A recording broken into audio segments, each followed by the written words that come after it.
Good afternoon. Good afternoon, everyone. Again, I could say good morning because I'm not sure where you're joining us from. Really, really glad to have you join this webinar session this morning, stroke afternoon, and glad to see you're all on time. So that we respect your time, we are going to go straight ahead onto it. One of the values of these webinars is that we get to know each other. So please feel free to put your name on the chat and to indicate where you work or what you do. And if you want to be a bit cheeky, you can say what you're looking for. So if you're looking for a new connection, you're looking for project developers, you're looking for tools, feel free to say that. I'm sure it will be helpful for those who will be looking at the chat. So we will go right away. My name is Dorothy Maseke. I lead the nature program at FSD Africa. And I'm also quite honored to be the head of secretariat of the African Natural Capital Alliance. And ANCA is your host for this webinar today. We are going to speak through data to decisions, empowering African. Sorry, there's someone who keeps coming in and it distracts my screen. I wish there was a way we could just admit people come in without admitting. But the session today, the webinar today is empowering African finance institutions or financial institutions with nature data innovation. And with us, we are honored to have Catherine, the Director of Data Initiatives at TNFD, who is going to speak to us about what they have been up to as the TNFD, their focus on data, the kind of initiatives they have been looking at, and more importantly, where we can all plug in. So just before Catherine comes on, I am going to speak very briefly about ANCA. I do appreciate there are a few of you who may be joining us for the first time. And so just other than the agenda, which I've already covered, I am going to speak about who we are. And I believe that I may be speaking to the choir because we all understand that nature is critical for African economies. 60% of economic value generation is moderately or highly dependent on nature. Actually, they say around 62%. We look at the total wealth that comes from natural capital in most African countries, over 30 to 50%. And 70% or more are actually depending on forests and woodlands. So in spite of all the, the treasures that we have in terms of natural capital, we also face quite a number of challenges. And as Professor Das Gupta, and I believe many of you have read his work, speaks about our economies and livelihoods and well-being, all depending on this precious asset called nature. And tied to nature is data, because data gives credibility, data gives transparency, data gives confidence. And so if you look at the next screen, Sinalo, please move to the next screen. I will talk about ANCA, who we are. We are a multi-stakeholder body, currently with around 150 or more members. We've gotten a few others admitted in the past week, covering 45 countries. Our net assets in GBP is more than £1 trillion. But more importantly, these are African net assets. We've not included our international investors who have recently, over the past 1 year or so, joined as members. And so we are saying that we are sitting on a lot of assets.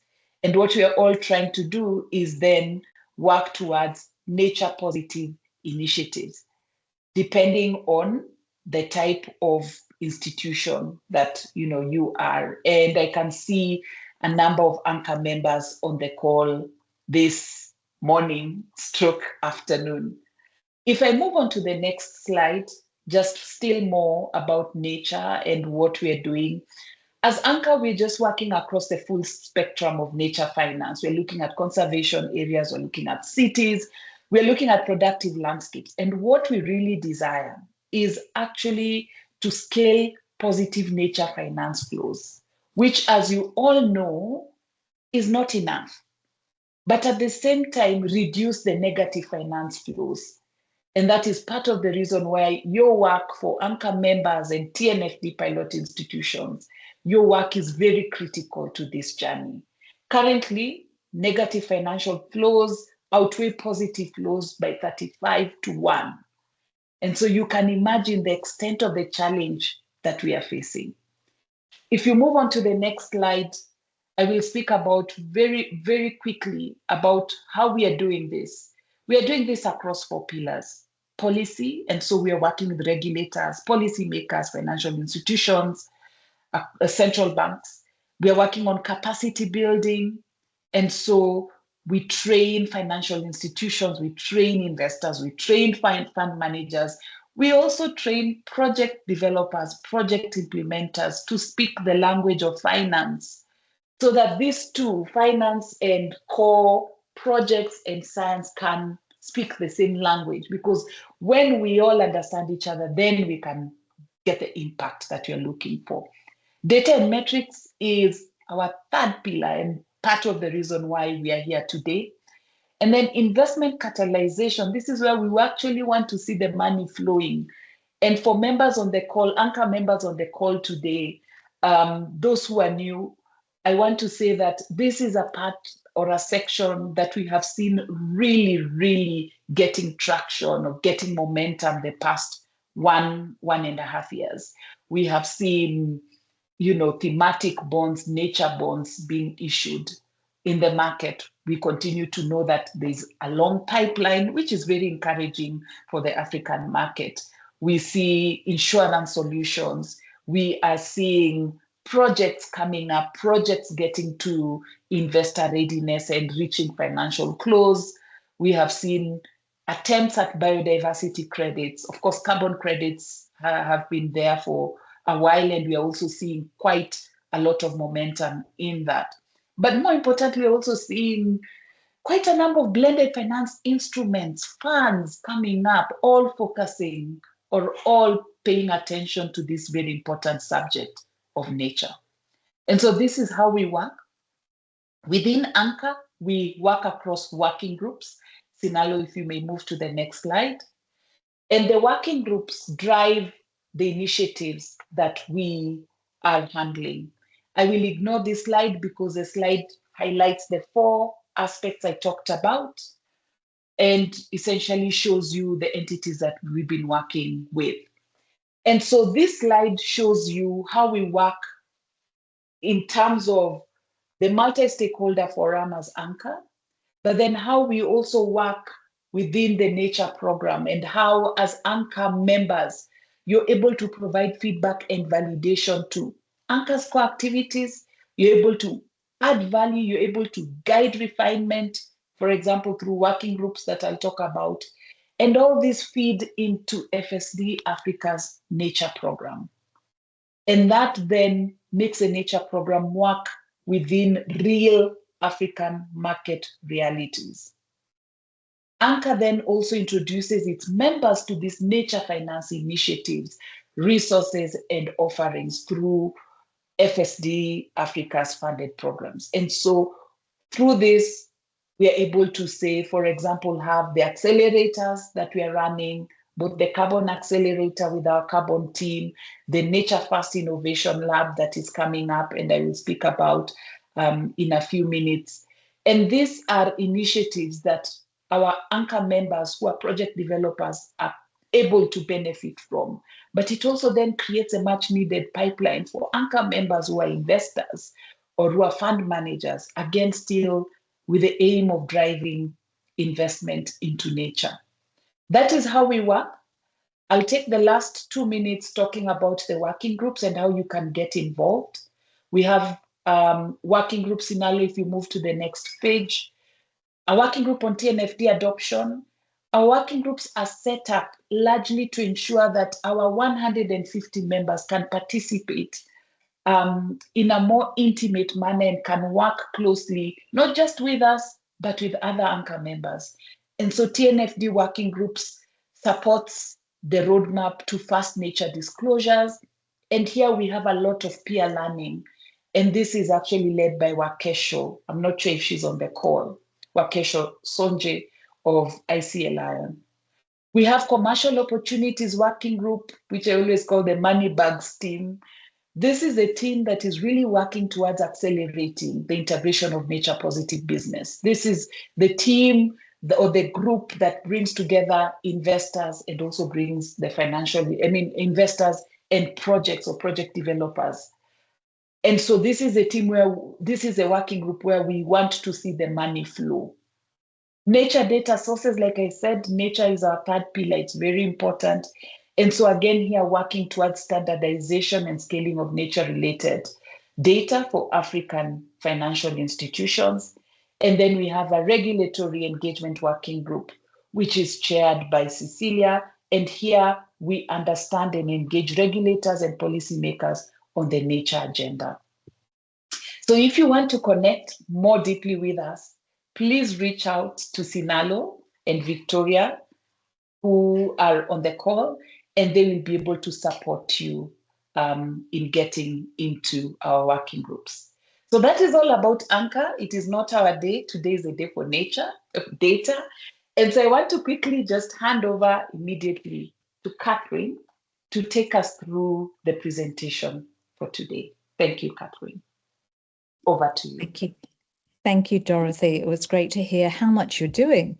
It's extraordinary how busy your team has been and how much you've been achieving. And we thank you on behalf of all of the participants in last year's pilot, of which you and your team and your networks participated strongly, which gave us an opportunity to really ensure that we were a global community of nature data providers. So I just want to make sure you're getting the full view here. Can you just confirm that for me that you're getting the full view? Yes. Fantastic. Thank you. So I'm Catherine Armour, Director of Nature Data Initiatives at TNFD, the Task Force on Nature-Related Financial Disclosures. And for those of you that perhaps aren't as familiar with TNFD's mission, we are here to support a shift in global financial flows from nature negative outcomes towards nature positive outcomes, and very much aligned with the global biodiversity framework. So not here to confuse or create added complexity, but rather be able to help the markets, financial institutions and corporates to focus in on the critical elements for nature in the context of their activities. Our approach is market-led. We're a task force of 40 members and 1,700 institutional supporters in our wider forum. We're science-based with 20 of the world's leading scientific and standards bodies as partners, and we're government-supported through the G7 and the G20. Our priorities are assessment tools that will help identify and assess nature-related dependencies, impacts, risks, and opportunities. I'll talk more about those. And to help disclose and encourage the disclosure of information to investors and other stakeholders about material nature-related risk. And most importantly for today, metrics and data to provide recommended metrics and enhance market access to quality nature-related data. So how do we do this? We have a framework that since September 2023 has been adopted by a growing number of what we call adopters, over 700 to date, and reaching towards 800, we hope, by COP this year. It is a structured program of frameworks, recommendation and guidance, including tools that are specific to sector groups. So I'd encourage you to take a look at the TNFD website, depending on the sector that you're focused on. Now, the resilience of every business really depends on the resilience of nature. I think we're all mature enough in the room to know that. And the way we look at this at TNFD is through a lens of dependencies and risks, particularly, and then impacts on nature and opportunities. So dependencies on nature, impacts on nature, risk to the business and opportunity. for business. And with that framework, we look to understand what our relationship with nature is as far as our investment and business activities, and how we might address that towards being more nature positive. So the nature data recommendations, again, provide this framework, as I said, nature on the left with our dependencies and impacts, and business on the right with risks and opportunities, and that framework sitting there to help assess that. But the nature data landscape today is not meeting the needs of the market. So we have a lot of adopters coming to us, sharing the complexity in not just accessing nature-related data to undertake the analysis of their portfolios and their operations, but also access, pricing, coverage, timeliness. Where did the data come from? Is it reputable? Measurement consistency. How useful is it really in asking decisions rather than simply understanding the state of nature in a certain location? And assurability, particularly with regards to publication and corporate reporting. So we, over a period of 4 years, undertook market consultation and pilot testing, as I said, and ANCA supported that in Africa last year in particular. And we see that as a nature data value chain. That is, how do nature-related data providers provide, structure, and license their data to make it available to those undertaking analysis in the context, for example, of TNFD LEAP approach, science-based target setting, or the new NPI metrics. So that's corporate reporting through to transition economy planning. So the key goals of our work has to be enable the nature intelligence of every business. How do you integrate your relationship with nature into your business intelligence and therefore decision making? We wanted to catalyse a systemic uplift in the quality of nature data available, and we wanted to unlock the public value of commercially collected state of nature data. We know that many organisations are collecting their own nature-related data and are actually willing to share that through a public facility. We also wanted to make sure that we have an opportunity to mobilise additional funding for state of nature data collection and sharing. So the recommendations that we came out with are these, and they are founded on the principle of a nature data trust. So we've got a nature data trust. We also want to promote global nature data principles, which centre around the quality of data. We wanted to codify common metadata requirements, which is about how we understand the data that's being provided and how it can be compared. We want to harmonise data licensing. That's a complex area for most participants in data analysis at the moment. And to do those three things, we need to launch a nature data public facility that brings together access to the nature data. It's not a warehouse, it's an access portal with harmonised data licensing and clear metadata and quality assurance around the data provided or accessed. We then also wanted, as I said, to unlock corporate nature data, so a place where they can share their nature-related data in a structured, common way, just as traditional nature data providers or emerging nature data providers. And then separately to that group, we also identified that there's a need for a nature measurement protocol. So think of this as a protocol like we've got the greenhouse gas protocol for carbon emissions under climate, TCFD, we need a nature measurement protocol. And I'm pleased to say that that is being taken forward by the NPI and WBCSD. And then lastly, we also recognise that there's a real challenge around supply chain, understanding what's in your supply chain and how nature is impacted through your supply chain. So we want to catalyse a supply chain data sharing protocol, what data needs to be shared, and we call this output data, just as we would emissions data for carbon. So here the recommendations have been grouped, as I said, into those structural components. So these are the recommendations for all nature data required by market participants. So that's yourselves, asset owners, asset managers, corporates and investors more broadly. So the global nature data principles, making sure that you're assured of the quality and provenance of the data that you're accessing, common metadata requirements so you can more deeply understand the content of that data and what it's able to provide and inform, and then how you're able to license that data and the use agreements. And that includes, importantly, for what we call market intermediaries. So those data and service providers, particularly analytics, to corporates and investors who don't perhaps want to undertake that analysis themselves. And we're seeing things such as indices being presented around impact on nature and different nature-related data products by those market intermediaries. So that's the recommendations for market participants. Recommendations for state of nature data required by market participants. This is where we see we need accessibility as well as those other areas supported by a nature data public facility. And we need to incentivize corporate nature data to contribute to the nature data public facility as well as traditional providers of nature related data so that we can help fill the nature data gap. And then we also have, of course, how we're going to govern this. So this is recommendations, again, around the state of nature data required by market participants.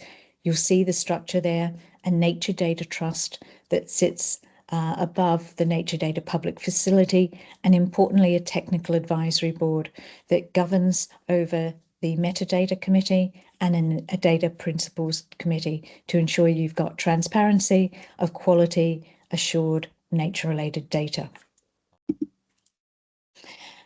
Then we want to hear about their dependencies and impacts on nature. So recommendation 7, as I said, a nature measurement protocol being taken forward by the NPI to have clear, consistent guidance that aids comparability. We wanted scientifically credible and practical measurement by businesses and financial markets. We have indicators and metrics, but it's important that those methodologies for assessing indicators and metrics aren't black box. I'm sure when you're looking at your portfolios and when analysis is being presented to you, you want to understand how that's been undertaken and be able to compare one set of analytics and the outcomes of analysis with another. And we also want to ensure the support of delivery of global and national goals, including the GBIF. Finally, we have recommendations for data reported by market participants about their dependencies and impacts on nature relevant to their supply chain. And the goals here are to standardise and simplify the sharing of nature impact and dependency, so output data across the supply chain. For those of you that have an extensive supply chain, this allows a summary view. This would allow a summary view of your supply chain impact on nature. For those investing, it would also enable you to see how that looks across a portfolio within the corporates that you have and organisations that you have holdings for.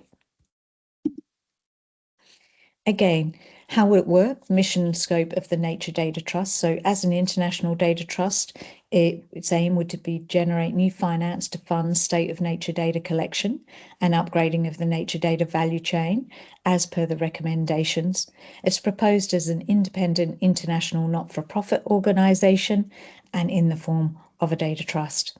It would generate and redistribute funding for long-term strategic investment in state of nature data collection and quality enhancement. And it would operate the proposed nature data public facility. What that means for yourselves is more equitable access to state of nature and nature-related data in a way that is trustworthy and repeatable. So the Nature Data Public Facility itself would serve as a global commons with scaled licensing opportunities for commercial use as well as internal and analytics for organisations themselves. And also key to this audience, I feel, is the nature data principles as foundational standards for the nature data that would go into the nature data public facility. We've used 3 pillars here. They are scientific data principles, they are open data principles, and thirdly, they are corporate reporting data principles, so that you would be assured that any of the data that would reside in the Nature Data Public Facility would meet the requirements to be assessed within a published audit or assurance document as being credible and transparent with regards to the data's provenance. With regards to the scientific foundations, it would ensure that it is data that is relevant to and quality assured with regards to the method for an analysis and the type of data that it is. For example, whether it be soil data or water quality data, that it meets those scientific standards. So why this approach? Nature data is a strategic public good. Global commons problems, and that's what we see. The protection and restoration of nature is a global common problem, so we need a global common solution. We have an opportunity to address this problem without long-term dependence on government and philanthropic funding. With engagement of the markets in this kind of facility, including contribution of their own state of nature data, we can see an opportunity to provide nature-related data at scale globally. We have links to centralised funding, to decentralised commitment to new quality standards, and we provide a mechanism to overcome fragmentation of effort and delivery of strategic long-term improvements across the value chain.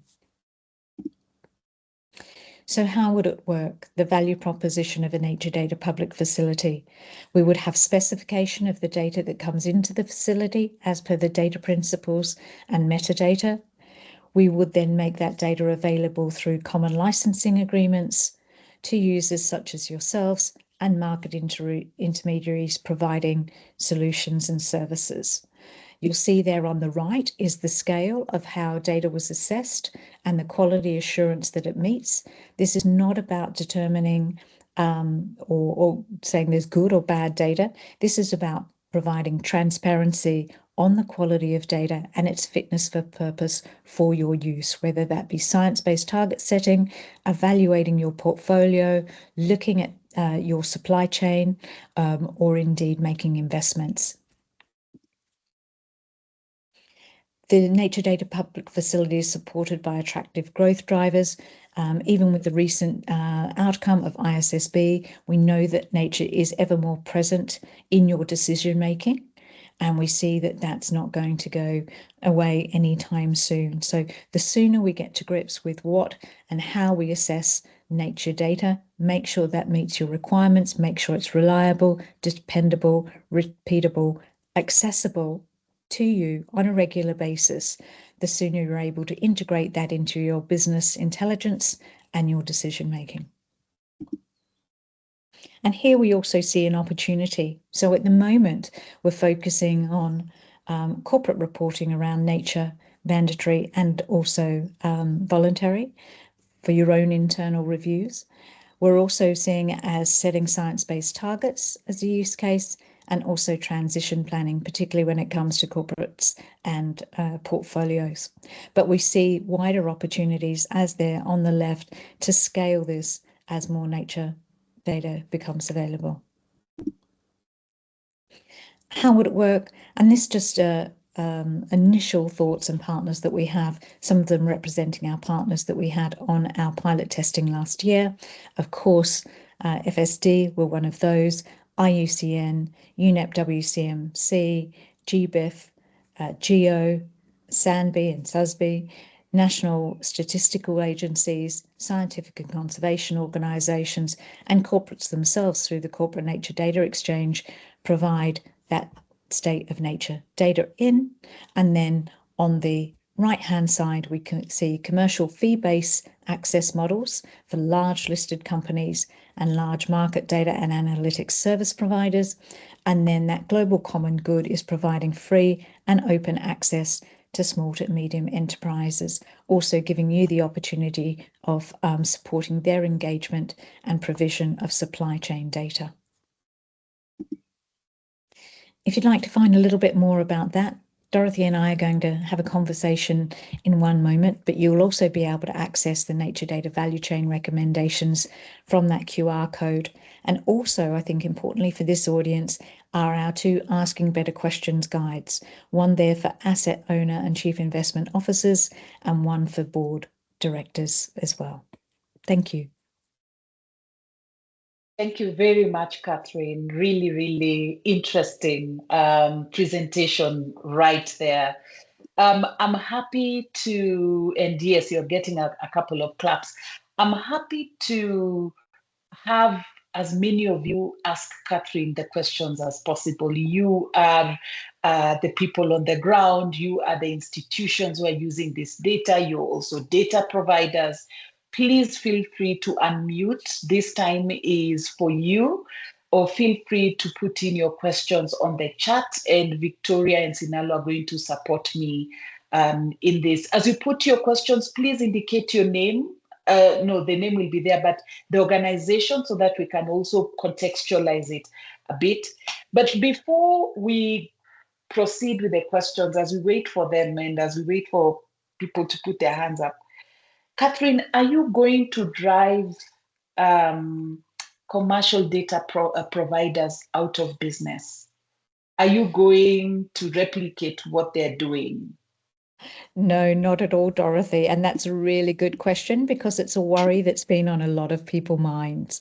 What we want to do is we certainly want to have corporate, commercial, I should say, nature data providers provide their data into the facility if that's what we would like to do.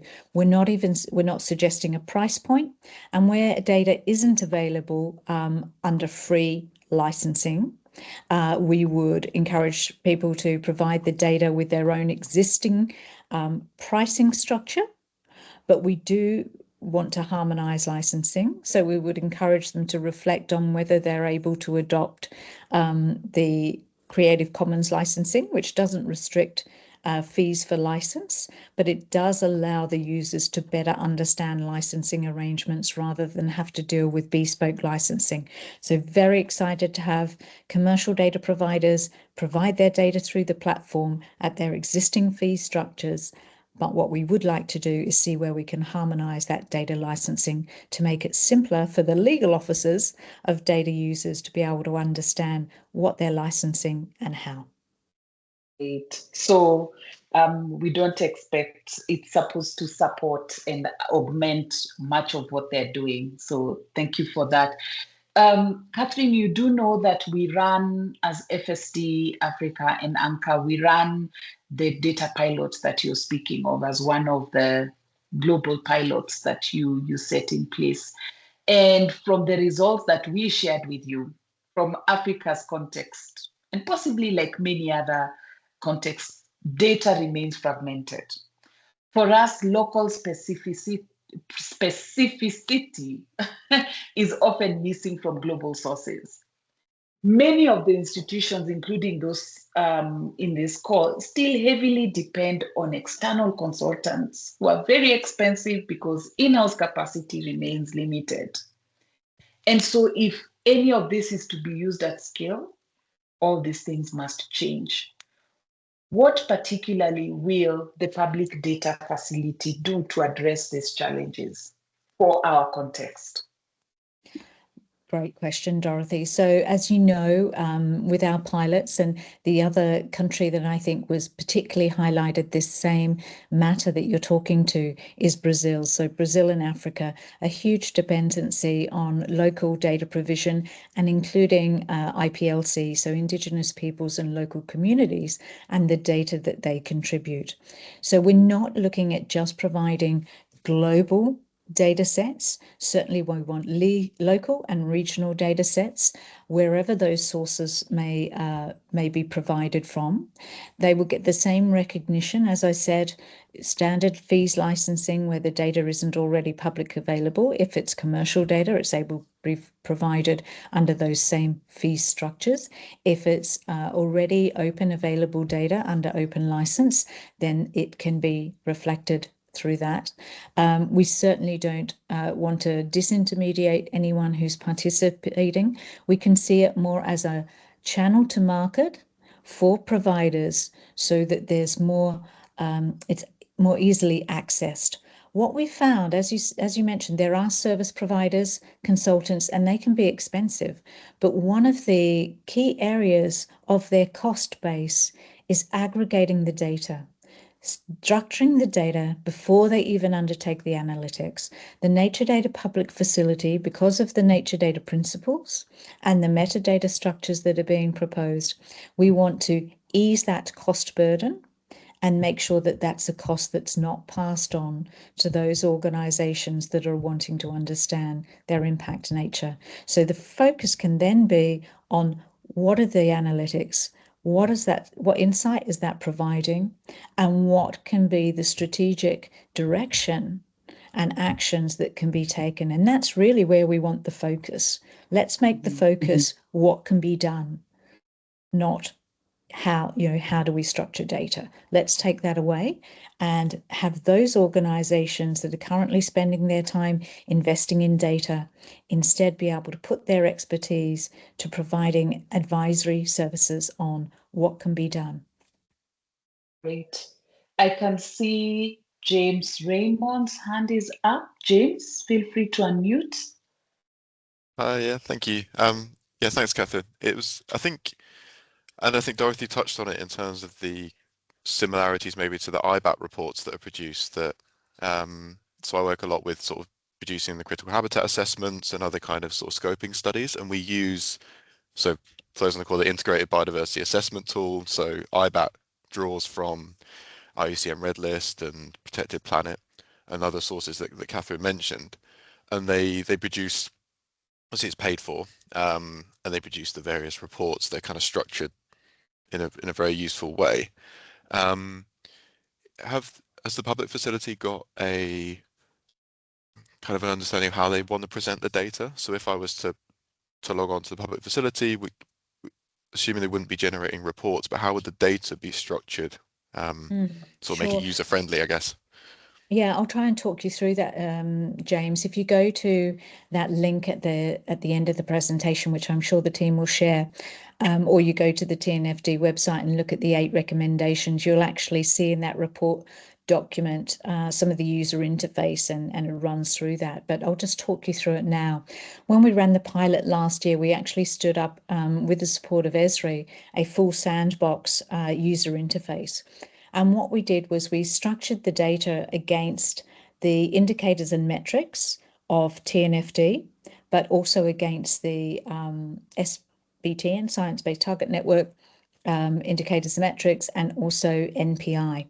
And so when a user would go into the facility, they'd be able to discover the whole of the portfolio of data that would be available, accessible, or alternatively, they can filter the data through their location, all the data we've geospatially referenced through the pilot, and then be able to select data sets that are relevant to the indicators and metrics that they're wanting to assess. So you would draw your polygon, or you would be able to upload multiple asset locations. You might have thousands of assets within your portfolio that you need to undertake assessment on. And through that feature, you'd then be able to select the indicators and metrics that you were looking to assess against, and it would present you with the data that's available. Then for each data set that's presented, it would give you the metadata around that data and how it meets the data principles. So your quality as well as the metadata, and also a summary of that and any further information that's provided by the data provider. And then through that, you can then determine what data you'd like full access to and then download that. But your agreement would be with the data provider, and the Nature Data Public Facility is the access point. Great. Yes, Cecilia, go ahead. Thank you, and this has been very helpful. A question, so this is coming, I chair the regulatory committee, and this is coming from the perspective of creating trust in the system. We have also, perhaps not active in the pilot, but there's CSOs and other groups that are worried about adherence to the Nagoya Protocol. Not all countries are signatories.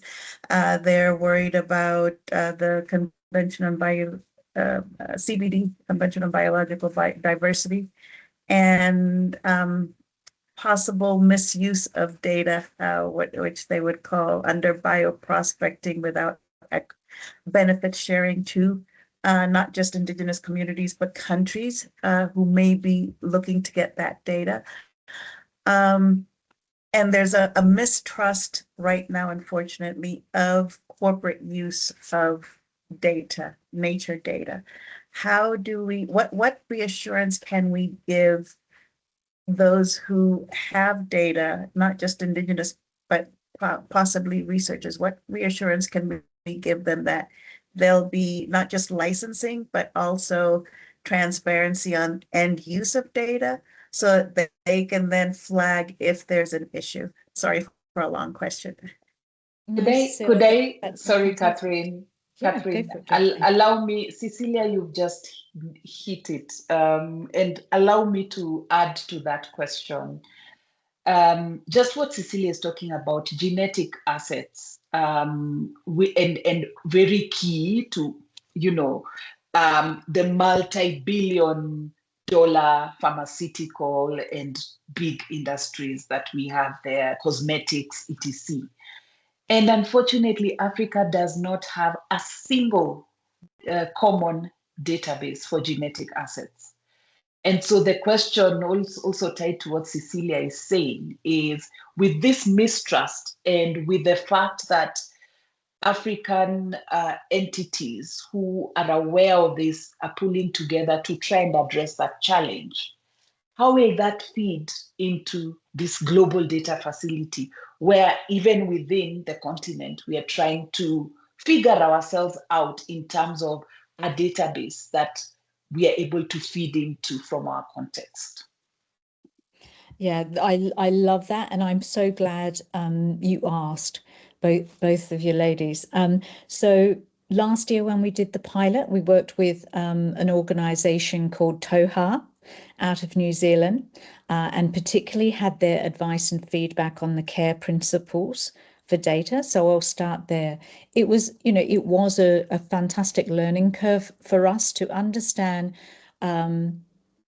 the considerations of using data that is particularly orientated from lands that are stewarded by Indigenous peoples and local communities. And you'll see TNFD has done a lot of work recently around IPLC.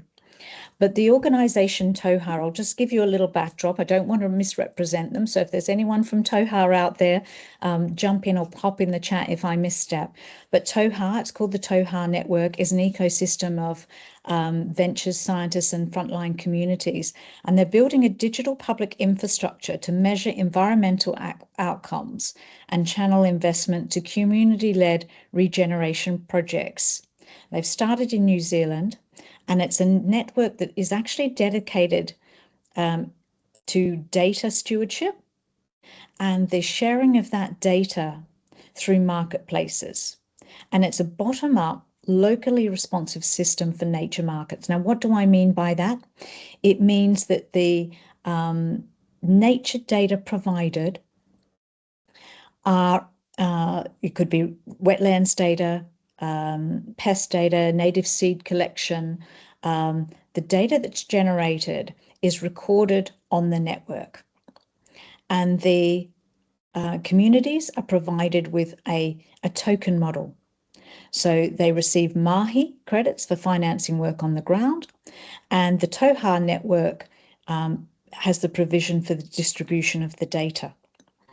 So fundamentally, it's a digital token exchange or financial exchange for Indigenous data that is willing to be shared. And I say willing to be shared because under our nature data principles, we have adopted CARE. So they are the CARE principles for Indigenous data governance.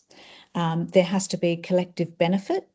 So the data is designed and operated so that Indigenous peoples derive fair and tangible benefits from the data. And that could include, as I say, that TOHA mechanism for token exchange. They have the authority to control, so essentially that licensing provision.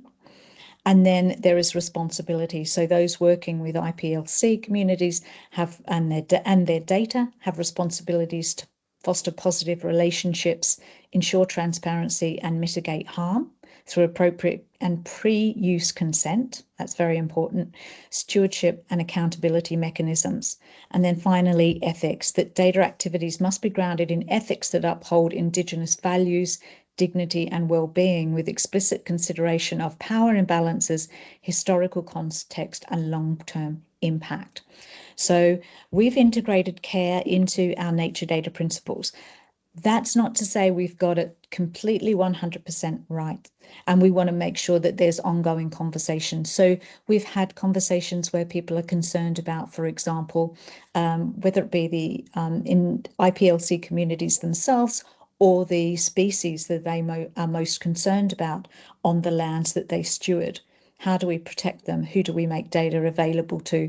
And how do we make data available for positive impact and negate the concerns about negative impact? And we all know what those activities could be. So Celia and Dorothy, I wouldn't say we're fully there yet, but we're consciously aware and we're wanting to continue engaging as we develop the Nature Data Public Facility as to what more needs to be considered and implemented.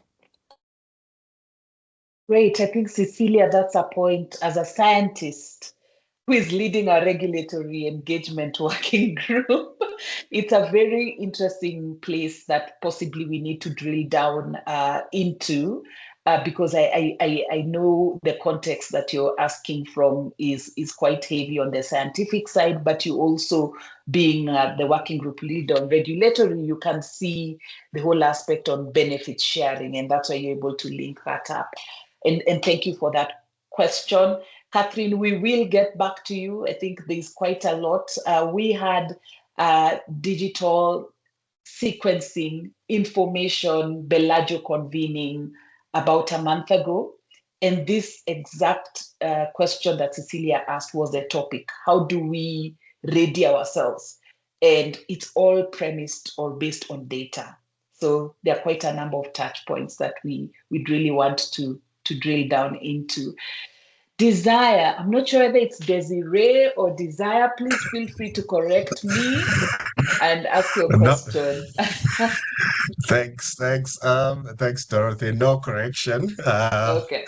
I've come to accept that my French colleagues want to call me Desiree. Good. And thanks so much for the presentation, Catherine. And I think I had an initial question, but the conversation you had prior prompted me also to raise my hand because I'm also privileged to be a member of the steering committee for the Cali Fund, and which is looking at the fair and equitable sharing of benefits from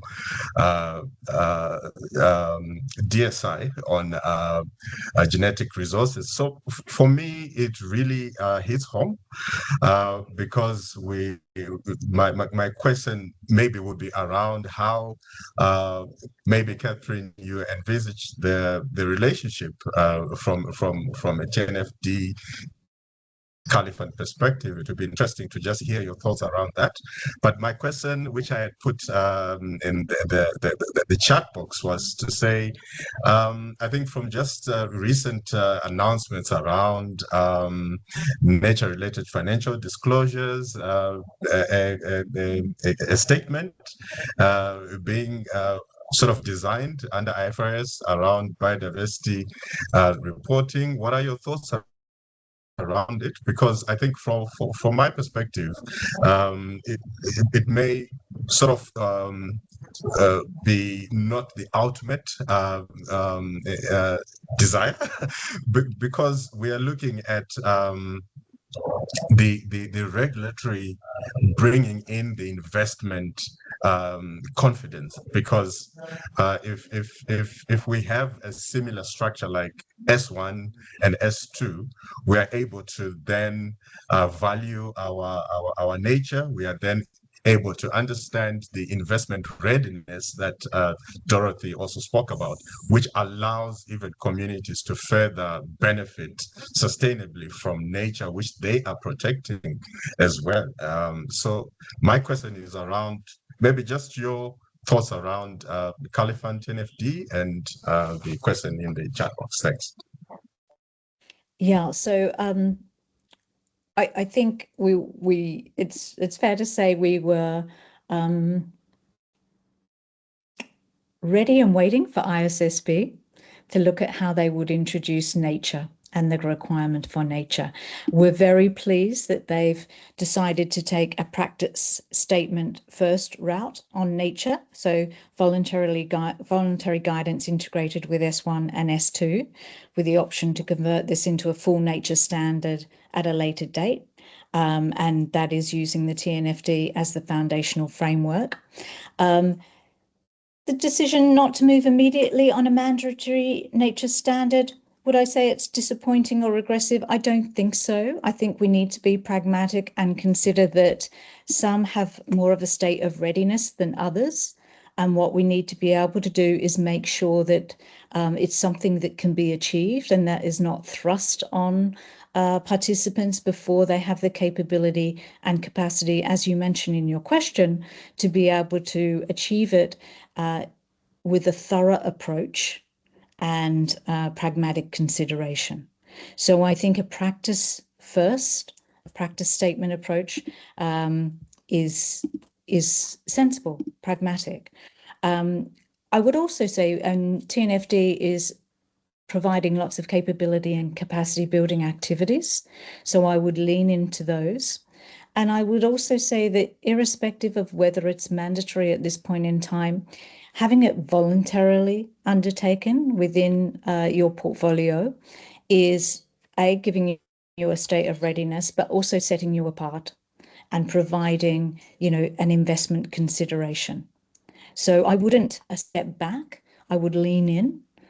I would lean into the practice statement when it comes out, but they're also, again, leaning into the TNFD voluntary reporting using the LEAP approach and being able to publish your outcomes with regards to LEAP, and also your approaches to science-based target setting is something that can be done immediately and provide benefit.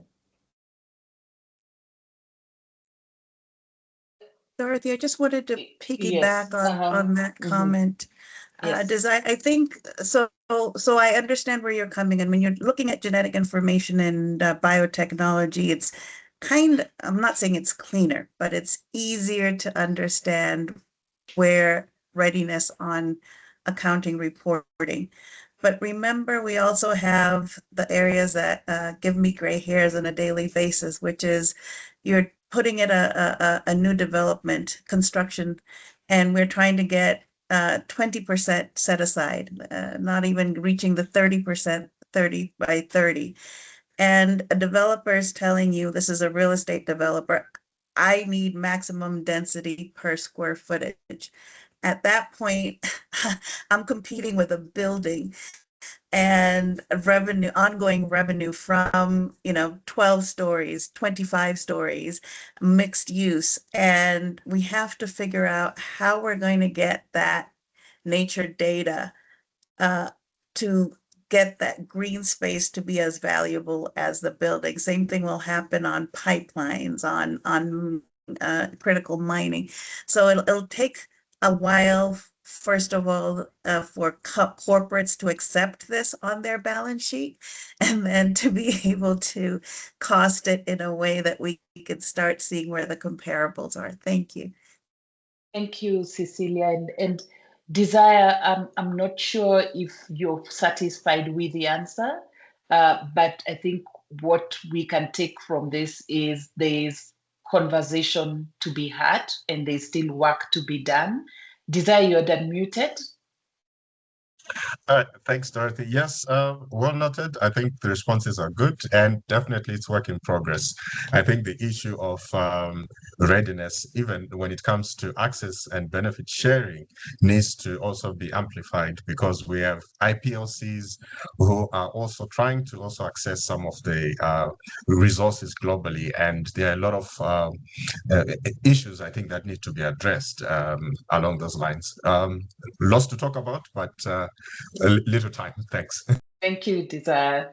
And your question on S1, S2, Catherine, I want to say we are those who cried louder than the bereaved. And this is a recorded conversation, so I hope I won't get into trouble. But we really, really wanted a mandated S3 or a mandated disclosure on nature. And this for us is because we have seen the momentum that just S1 and S2 has done for financial markets in our case. And so a mandatory standard was going to give such great signals to the market, a market in Africa where we don't have the luxury of time. We don't have 2 years. You know, if there is no food tomorrow because we need to depend on these woodlands, and we are battling between cutting down the trees and farming our land, we don't have 2 years. And so for us, the matter was pretty urgent. And what we did as ANCA, and let me speak for myself, because this was my opinion. I didn't have permission from ANCA members to do this, but I wrote a letter to Emmanuel Faber and, you know, really protested, of course, in a gentle way, but put it very firmly. And at least the thing that came out of that letter, in addition to many others who also wrote letters to ISSB, is that we now have a conversation. And the beauty about it is they have invited actually each and every one of us who wrote a letter to have a conversation. And so as Africa, we are going to put our case forward. We don't have the time. Practice statement, great, but we just don't have the time. And so that's my comment. And Catherine, that's why I'm saying we were crying louder than TNFD itself, but it's because we have seen what TNFD has done for our market. And it's really, really been a framework that has supported quite a number of transactions that we are seeing coming through. I want to finish off by giving a shout out to the pilot members who were in the NDPF, the Nature Data Public Facility pilot. Catherine, we had Sanlam, we had Nedbank, we had DBSA, Julie Clark, I can see you on the call. We had Sibanye Stillwater, we had Anglo-American, we had Rand Merchant Bank and Standard Bank. Yeah, just let me confirm if Standard Bank was there. But we had very good institutions, and we're really proud that you supported us in this particular process. Yes, Standard Bank was there. And then from the scientific agencies, also a shout out, we had South African National Biodiversity Institute, SANBI. We had South African Environmental Observation Network. And then we had the Endangered Wildlife Trust, EWT. So upstream were the data providers, downstream were the data users. And so really, really proud that you are part of this and you are able to feed into this global facility or global work that TNFT is doing. I'm looking at the time and I'm wishing we had more time, but what I can do is promise that the conversation is ongoing. And we will be reconvening again our nature data sources working group chair. I think we have his name, Paulo Augusto from C4 ICRAF, will be leading this working group. And I'm sure he will be reaching out for other conversations. Otherwise, thank you very much. Shout out to the team, Sinalo, Mashona, Victoria Paxley, who has been on the background. Disha, thank you so much for your support and great to see you all. Bye. Great to see everyone. Thank you, Dorothy. Thank you so much. Bye. Bye. Bye.